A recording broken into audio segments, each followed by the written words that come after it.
ماہر نفسیات کہتے ہیں اگر پہلا بچہ بیٹی ہو تو اس کی صورت اور مزاج 90% اپنے باپ سے ملتے ہیں۔ گھر کے اندر خالی برتنوں کو الٹا رکھنے سے گھر میں رزق بڑھنے لگتا ہے۔ بیٹھے بیٹھے ٹانگیں ہلانے سے انسان کی یادداشت پر بہت برا اثر پڑتا ہے۔ رات کو سونے سے پہلے نیم گرم پانی پینے سے صحت کبھی خراب نہیں ہوتی۔ جلدی جلدی نہانے سے انسان کا بدن بہت جلدی بوڑھا ہونے لگتا ہے۔ نہانے کے بعد بدن پر سرسوں کا تیل لگانے سے بدن میں طاقت آتی ہے۔ الٹا جوتا پہننے سے انسان کی کمر کے موہرے ہل جانے کا خدشہ رہتا ہے۔ کوئی بات بھول جاؤ تو یاد کرنے کے لیے الٹے قدم چلو، بات یاد آ جائے گی۔ گھر میں بے برکتی پھیلی ہوئی ہو تو رات کے وقت جلدی سو جایا کرو اور صبح جلدی جاگ جایا کرو۔ پاؤں پر سوجن آنا شروع ہو جائے تو بکری کا دودھ پی لیا کرو، جلدی آفاقہ ہوگا۔ گھر میں بلیاں پالنے سے گھر میں برکت آتی ہے اور مصیبت دور ہو جاتی ہے۔ ایڑیوں کے بل چلنے سے انسان کے دماغ کی نسیں کمزور ہو جاتی ہیں۔ زیادہ بولنے سے انسان کے اندر فیصلہ کرنے کی صلاحیت کم ہوتی ہے۔ بار بار چیزیں گم ہونا گھر میں بے برکتی کی نشانی ہے۔ جس گھر میں فجر کی اذان پر چراغ جلتا ہو وہاں رحمت برستی ہے۔ اچانک دل دھڑکنے لگے تو سمجھیں دعا کی ضرورت ہے۔ بے وجہ ہنسی آنا دل کی کمزوری کی نشانی ہے۔ جو گھر صاف ستھرا ہو وہاں فرشتوں کی آمد آسان ہوتی ہے۔ مسلسل جوتے ٹوٹنا سفر یا تبدیلی کی علامت سمجھا جاتا ہے۔ خیرات کرنے کے بعد دل کا ہلکا ہونا قبولیت کی علامت ہے۔ خواب میں سبز رنگ دیکھنا اللہ کی مدد کی نشانی ہے۔ بار بار گلا بیٹھ جانا حسد یا بری نظر کی نشانی ہو سکتی ہے۔ جس گھر میں قرآن پڑھا جاتا ہے وہاں کبھی غربت نہیں آتی۔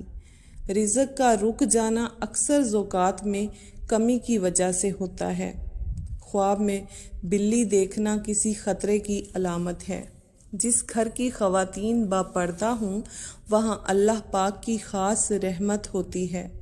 خوشبو محسوس ہو مگر کوئی پاس نہ ہو یہ فرشتوں کی موجودگی کی نشانی ہوتی ہے۔ اچانک اونچی آوازوں سے دل گھبرانا گھر میں جھگڑوں کا اثر ہوتا ہے۔ جن گھروں میں اذان دی جاتی ہے وہاں شیطان قیام نہیں کرتا۔ بار بار پیسے گر جانا آنے والے رزق کی علامت ہو سکتی ہے۔ چیزوں کا خود بخود ٹھیک ہونا اللہ پاک کی طرف سے آسانی کی علامت ہے۔ بے وجہ آنسو آ جانا اللہ پاک کی محبت کی نشانی ہوتی ہے۔ ہر کام آسان ہو جانا والدین کی دعا کا اثر ہے۔ بار بار کلیجی یا نمکین چیزیں کھانے کا دل کرنا خون کی کمی کی نشانی ہے۔ جس گھر میں ماں خوش ہو وہاں رزق کبھی کم نہیں ہوتا۔ خواب میں اونچی جگہ سے گرنا دل کے خوف کی نشانی ہے۔ نیند میں جھٹکا لگنا روح کی بیداری کی علامت ہے۔ راستے میں بار بار پرندے نظر آنا اللہ پاک کی حفاظت کا پیغام ہے۔ اچانک دل ٹوٹنے کی کیفیت اللہ پاک کے قریب لے جانے کا ذریعہ بنتی ہے۔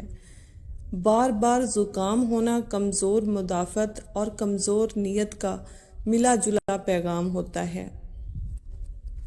گھر میں بار بار مہمان آنا برکت کی علامت ہے۔ کسی سے اچانک دل اکتا جانا اللہ پاک کی طرف سے حفاظت بھی ہو سکتی ہے۔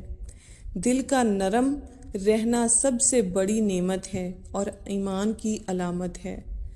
بار بار خواب میں پانی دیکھنا رزق میں اضافے کی علامت ہے۔ اچانک دل کا تیز دھڑکنا نظر بد کی علامت بھی ہو سکتی ہے۔ صحت کبھی ایک دم نہیں گرتی بلکہ یہ ہمیں ہمیشہ آہستہ آہستہ سگنل دیتی ہے۔ دل کا بوجھ کم ہونا اللہ پاک کے قریب ہونے کی علامت ہے۔ جو عورت چوڑیاں شوق سے پہنتی ہے وہ زندہ دل ہوتی ہے اور اپنے شوہر کے دل پر ہمیشہ راج کرتی ہے۔ 2 وجہ سے عورت موٹی ہوتی ہے: کام میں سستی اور ہر وقت سوتے رہنا۔ 2 وجہ سے عورت پتلی ہوتی ہے: ایک محنت مشقت سے اور دوسرا کم سونے سے۔ جو شخص عورتوں کو بری نظر سے دیکھتا ہے، علم کا نور اس سے چھین لیا جاتا ہے۔ معدے کو صاف رکھنا ہے تو آڑو کھائیں اور دل کو صحت مند رکھنا ہے تو سیب کھائیں۔ جو لوگ دودھ میں گڑ ملا کر پیتے ہیں ان کے پیٹ کی چربی جلدی گھل جاتی ہے۔ حجاب کرنے والی اور شرعی پردہ کرنے والی عورتیں کبھی کینسر کے مرض میں مبتلا نہیں ہوتیں۔ میدان سے ہارا ہوا انسان پھر سے جیت سکتا ہے، لیکن دل سے ہارا ہوا انسان کبھی نہیں جیت سکتا۔ خواب میں لمبے بال دیکھنا اللہ پاک کی طرف سے خوشخبری اور زندگی میں آسانیوں کی علامت ہے۔ تیز خوشبو لگانے والی عورت ڈبل گناہ کی مستحق ہوتی ہے، کیونکہ اس نے مردوں کو مائل کرنے کا سامان پیدا کر دیا۔ جب بیٹیاں بڑی ہو جائیں تو شک کی دیواریں اونچی کرنے کی بجائے محبت کی رسی کو دراز کر لینا بہتر ہے۔ جسمانی قوت میں اضافہ کرنا ہے تو بکری کا دودھ پیا کریں، اس سے رنگ بھی صاف ہوتا ہے۔ اس انسان پر بھروسہ کرو جو تمہاری 3 باتیں جان سکے: مسکراہٹ کے پیچھے دکھ، دکھ کے پیچھے پیار اور چپ رہنے کے پیچھے وجہ۔ جس گھر کے دروازے رشتہ داروں کے لیے بند ہوں وہاں رزق کی تنگی اور بے برکتی کو کوئی نہیں روک سکتا۔ دوسروں کے پردے رکھنا سیکھیں، ان کے احوال پر نظر مت رکھیں، کیونکہ گندگی پر ہمیشہ مکھیاں بیٹھتی ہیں، تتلیاں نہیں۔ جس محبت کو تیسرے کے مشوروں سے نبھایا جائے تو وہ محبت نہیں رہتی۔ ماں کی اصل خوبصورتی اس کی محبت میں ہے، اور میری ماں دنیا کی سب سے خوبصورت ماں ہے۔ سوتے وقت منہ سے پانی گرتا ہے تو جامن کھائیں، یہ معدے کی اصلاح کرتا ہے۔ ویڈیو پسند آئی ہو تو لائک، شیئر اور سبسکرائب ضرور کریں۔ اللہ حافظ۔